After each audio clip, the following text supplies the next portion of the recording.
Welcome to the Creative Penn podcast. I'm Joanna Penn, thriller author and creative entrepreneur, bringing you interviews, inspiration and information on writing, publishing options and marketing ideas for your book.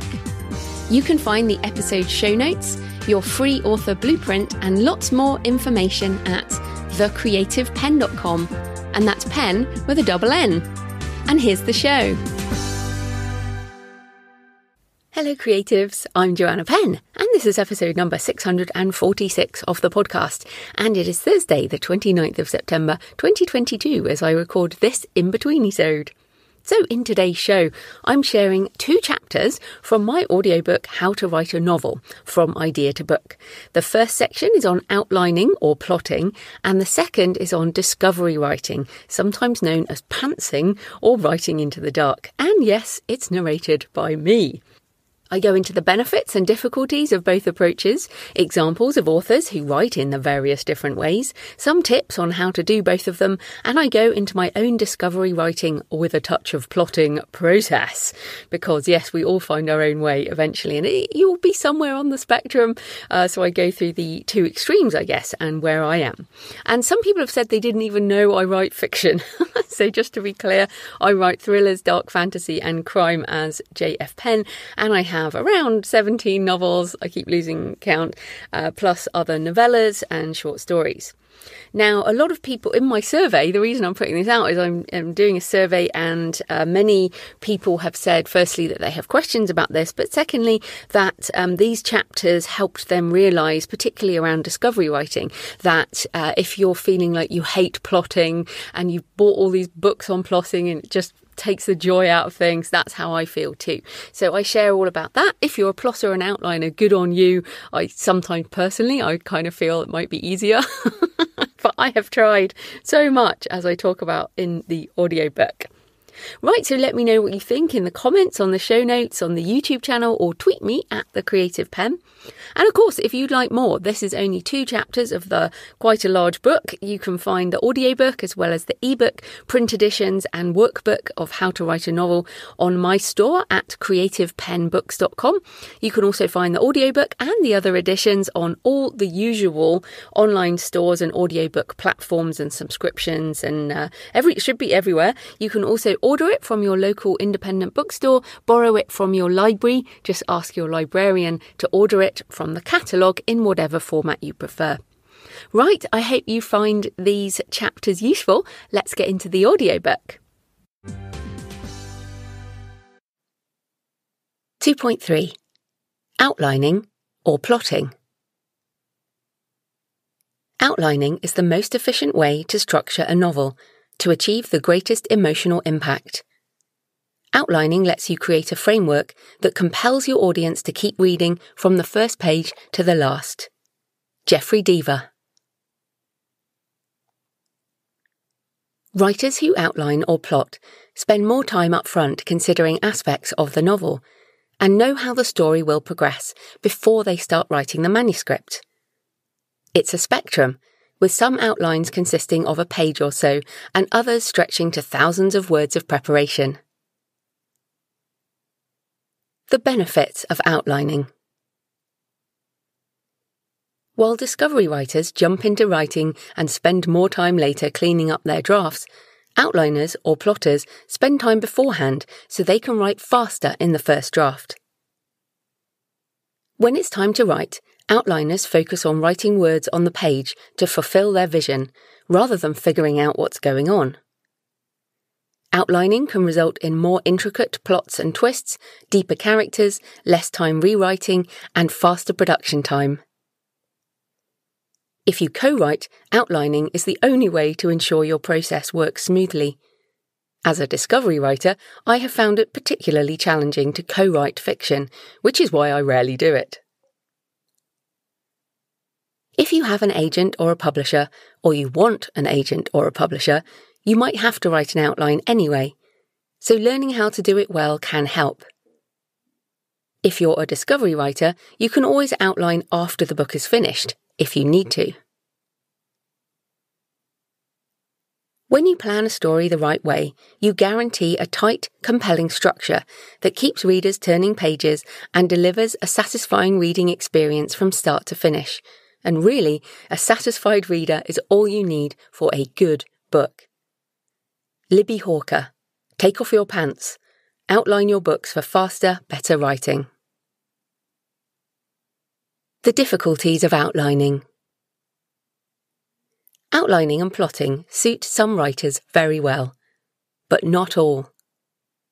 Some authors get lost in outlining and plotting and world building and character bios and theme exploration and symbolism and never actually write full sentences and may never finish a book. Such writers may go astray through a combination of procrastination through preparation, a delight in the learning process without a desire to do the work to turn it into a story, or perhaps fear of what might happen if they do write. Some authors outline a book and then decide it's too boring to write it and never finish. Some authors become so obsessed with the technicalities of outlining that they decide writing is too hard, so they give up. Other writers try outlining only to find it is no fun at all. If you can do it, brilliant. If you can't, don't worry. See the next chapter on discovery writing. How to outline. Every hour spent outlining prior to starting a novel saves you many hours in the actual writing process. It also helps you to write a better novel, as you will tighten down the story in your outline before you write, rather than having to do it in rewrite. Bob Mayer, The Novel Writer's Toolkit. There is no single way to outline, but options include a text document, a spreadsheet, mind maps, Scrivener or other software. Outlines can also vary in length and complexity. Sean Coyne describes the foolscap method in the story grid, where an entire book can be outlined on one A4 page with just a few lines describing the beginning, middle, and end of the story. You could expand this brief outline into a document of a few pages by describing the main action points and characters of each scene in a couple of lines or a paragraph. This is often what agents and publishers mean by an outline. At the more extreme end of the plotting spectrum, thriller author Jeffrey Deaver creates a lengthy outline for his thrillers. As he said in a Wall Street Journal interview in 2012, the finished outline runs about 150 pages, single-spaced, though with very wide right margins, so I can jot references to the research material relevant to the plot. James Patterson outlines his books and uses the process to complicate his plots and come up with twists that surprise readers. Patterson is a prolific story machine and works with co-writers to expand his story worlds. Whatever you think of his books, he is the highest-earning and best-selling author in the world. I highly recommend his masterclass online course, in which he goes into detail about his process. In the masterclass, Patterson says, "I'm a fanatic about outlining. It's going to make whatever you're writing better. You'll have fewer false starts, and you'll take a shorter amount of time. I write them over and over again. You read my outline and it's like reading a book. You really get the story even though it's condensed. Each chapter will have about a paragraph devoted to it, but you're going to get the scene and you're going to get the sense of what makes the scene work. The ending almost always changes in the writing though. It's because I learned to listen to the characters." Some writers use paper index cards for plotting scenes and characters. Lauren Bucas used a wall of index cards to physically plot the details for her award-winning thriller The Shining Girls, later adapted for TV. It is a time travel thriller, so the plot lines and characters needed to be interwoven in multiple ways. If you don't want to use paper, you can use plotting software like Scrivener, Plotter, Granthika, or other tools to create electronic versions of index cards that you can drag and drop into a different order as you need to. J.K. Rowling outlined the Harry Potter series with hand-drawn matrices tracking the characters against the plot and the timeline.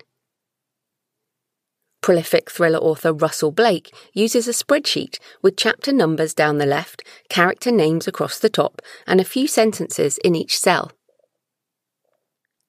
I will typically capture the whys of the chapter, meaning the motivation for writing it. To make it into my final outline, it will need to either reveal something about the characters or the plot, or move the story forward. If I can't articulate to myself the purpose of the chapter in that manner, I cut it. You can include whatever you like in your outline, and it can be as long as you want it to be. Outliners often change things as they write, so don't feel that the outline is a constraint on your creativity. It's just a tool to help you write your book in whatever way works for you. A good outline should be a spur for creativity, not a stumbling block. The author is the master of the outline, not its slave. K.M. Weiland, Outlining Your Novel. Outlining a series. If you have a series in mind, particularly if there is a clear character arc and a final ending, then it can be a good idea to outline more than one book at the same time, so you know where the series is going, even if it's just a few lines. However, remember to write the book at some point. Don't spend forever outlining. Questions. What are the benefits of outlining? What are the potential difficulties? Are you excited about the prospect of outlining? Or is it something you feel like you should do? Which methods of outlining might work best for you? How much time do you want to spend outlining before you move on to writing? 2.4. Discovery writing or pantsing. If you surrender to the wind, you can ride it. Toni Morrison, Song of Solomon. The word pantsing comes from the term fly by the seat of your pants, and essentially means that you write what comes into your head and work out the story along the way. For some people, this means literally starting from the first sentence of the first page and writing until the story is done. For others, it involves writing out of order and stitching the story together later, which is my approach. Let's first address the term pantsing, which is frankly terrible. It is based on the American word pants, meaning trousers, but I'm British and pants are underwear. I much prefer the term discovery writing, so that's what I'll use, and perhaps together we can get rid of the term pantsing altogether. The benefits of discovery writing. It's so much fun.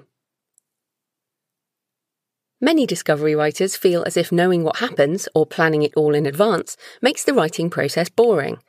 But if you don't know what will happen next in your story, the writing process has the intensity and excitement of discovery. This can make the finished product just as interesting for the reader as it was for you in the writing process. I also find these extraordinary moments of synchronicity happen when I discovery write and research as I go. They happen during the writing of every book, although I can't force them to happen. There's a moment where the story clicks, it all suddenly makes sense, and things that I invented cross over into the real world in unexpected ways. That feeling makes the creative potential of the discovery process almost addictive. You need to have a certain amount of trust in your innate story sense, but that is also part of the enjoyment. We have all read so many books and watched so many movies and TV shows that we have a deep understanding of story as human beings. There's a sense of knowing how a story works, and in discovery writing it's about leaning into this feeling. Trust that your subconscious story brain will give you what you need along the way. Writing with intentional plot structure is not necessary for the story to be compelling. Becca Syme and Susan Biscoff, Dear writer, are you intuitive? The difficulties of discovery writing. If you don't know how the story will work, you can end up writing yourself into a corner. Many discovery writers discard words, scenes, characters, and plot points later. Some may have to redraft altogether to make a story work. Some consider that a waste, but it's just part of the discovery process. You will also face the blank page regularly in your writing sessions, as you might not always know what to write next. Dean Wesley Smith addresses this in Writing into the Dark. Getting stuck is part of writing into the dark. It is a natural part of the process of a creative voice building a story. Embrace the uncertainty of being stuck. Trust your creative voice. Give it a few moments rest, then come back and write the next sentence. Reframe the blank page as the promise of unlimited possibility rather than the fear of the unknown. How to discovery write. Story emerges from human minds as naturally as breath emerges from between human lips. You don't have to be a genius to master it. You're already doing it. Will Storr, The Science of Storytelling. Write a sentence, then another one, then another one. Repeat until done for the writing session. You don't have to tell the story in a linear fashion. You can jump around and write what the muse wants to write and piece it all together later. That's how it works for me. I never write in order. When you sit down to discovery write, you need to trust that something will emerge from you somehow, even if it feels like you have nothing when you face the blank page. Of course, you must learn the craft. There must be an element of understanding the principles of story. But there is also something ineffable, something unexplainable, something magic that happens when you trust the discovery process. You may not even realise what is in your mind until it spills out onto the page. As poet Ben Okri said, we are magnificent and mysterious beings capable of creating civilizations out of the wild lands of the earth and the dark places in our consciousness. As Walt Whitman said, I am large, I contain multitudes. You can do this. Trust emergence. Authors who are discovery writers.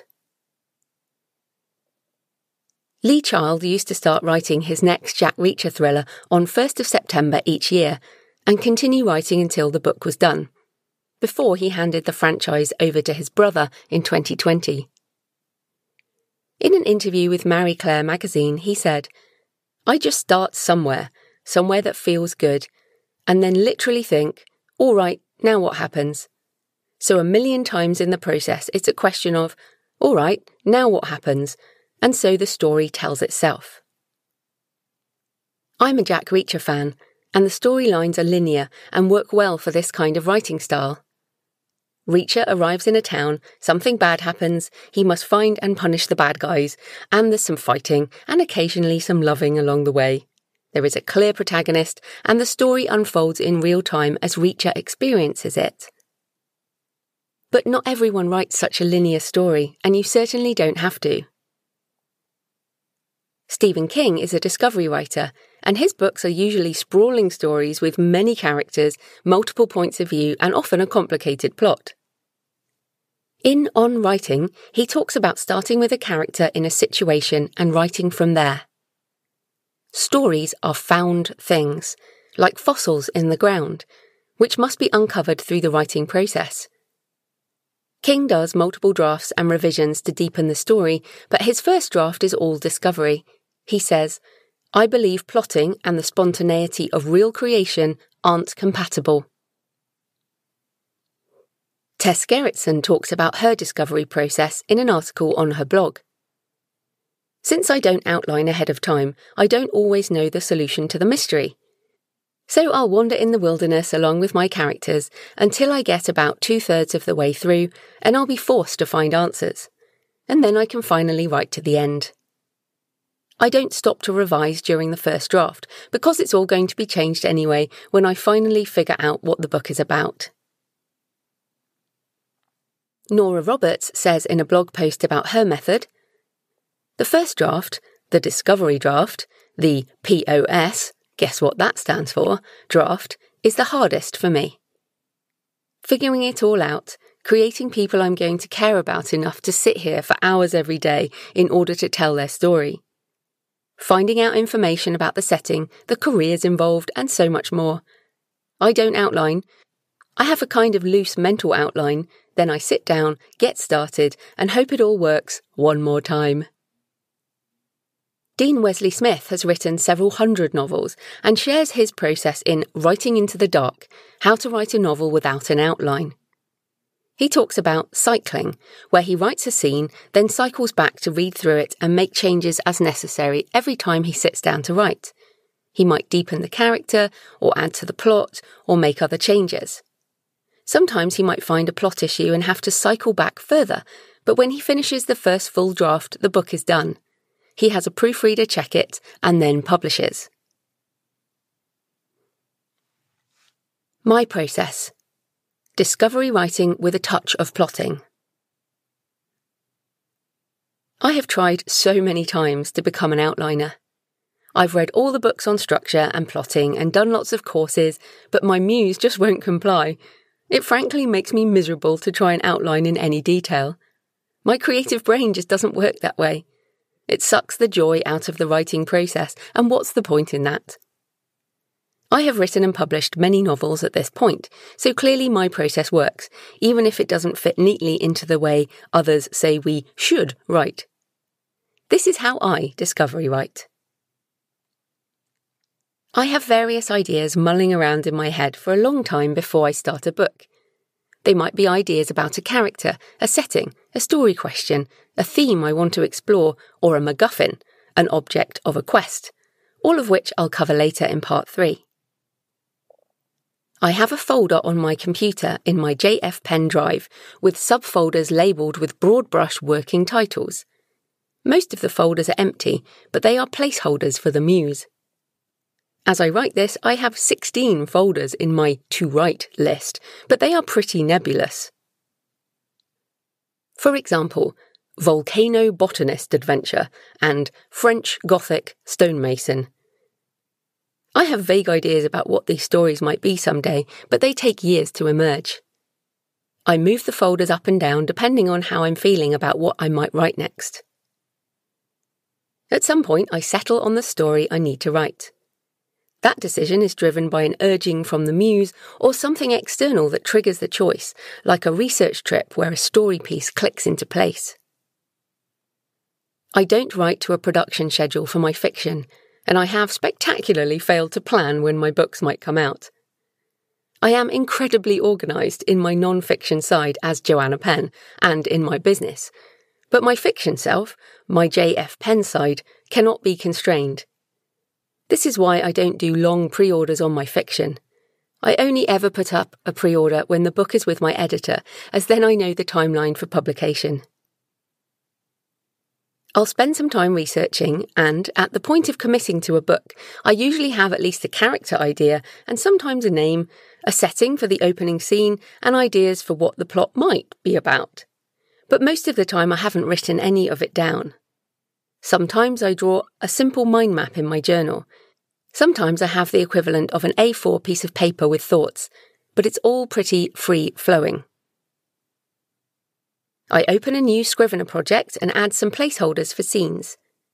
These are just one-liners. For example, in Destroyer of Worlds, my first placeholder line was, Trafalgar Square bomb, something stolen from the arcane vault. I didn't know what was stolen, but that emerged once I sat down to write.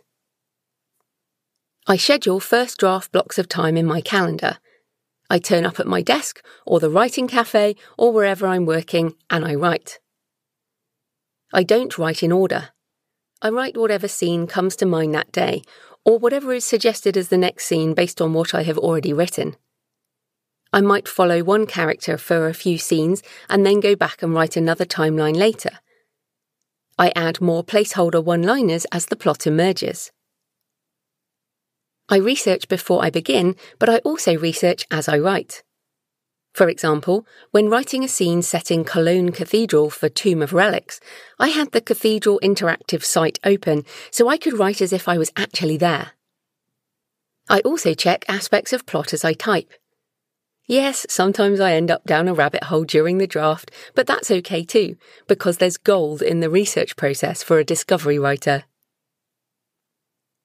I don't do character profiles. My characters emerge from the discovery writing process. I'll often write a scene to expand on character motivations and backstory later in the process, but then insert it earlier in the story. This is why I love writing in Scrivener. I can drag and drop and reorder my scenes as I go. When I get to around 20,000 words of a full-length novel, I often lose track of what's going on with the different threads of the story. I usually stop and reread what I have so far, noting down open questions, character issues, plot holes and anything else. This process helps me figure out what else needs to happen, and I can usually write to the end after this reread. I can also use dictation at this point in the process, as I know more about what's going on, but it doesn't usually work for me earlier in the discovery process, as I only know what I will write as I type. My first self-edit is when I structure scenes into chapters and find what I need to cut and add. Often that leads to a major reorganisation of the material. It's all part of the discovery process. There are as many different ways of writing as there are writers, but we all end up with a finished book regardless of how we get there. You have to find the process that works for you. Questions. What are the benefits of discovery writing? What are the potential difficulties? Are you excited about the prospect of discovery writing? Does the empty page scare you or represent unlimited possibility? How do you think discovery writing might fit into your process? So I hope you enjoyed these chapters from the audiobook of How to Write a Novel, and that it's given you some ideas, or at least helps you feel like you're not going bonkers when you're figuring out your own writing process. So of course, that was only 2 chapters. If you'd like more, you can find the audiobook as well as the ebook, print editions and workbook of How to Write a Novel on my store at creativepenbooks.com. You can also find the audiobook and all the other editions on the usual stores and audiobook platforms. Order it from your local independent bookstore, borrow it from your library, whatever you like. So I hope you found these useful, and back to the usual show on Monday when I'm talking about different types of traditional publishing experiences with Georgina Cross. So happy writing, and I'll see you next time. Thanks for listening today. I hope you found it helpful. You might also like the backlist episodes and show notes, available at thecreativepen.com/podcast. You can also get your free author blueprint at thecreativepen.com/blueprint. If you'd like to connect, you can tweet me at The Creative Pen or find me on Facebook at The Creative Pen. See you next time.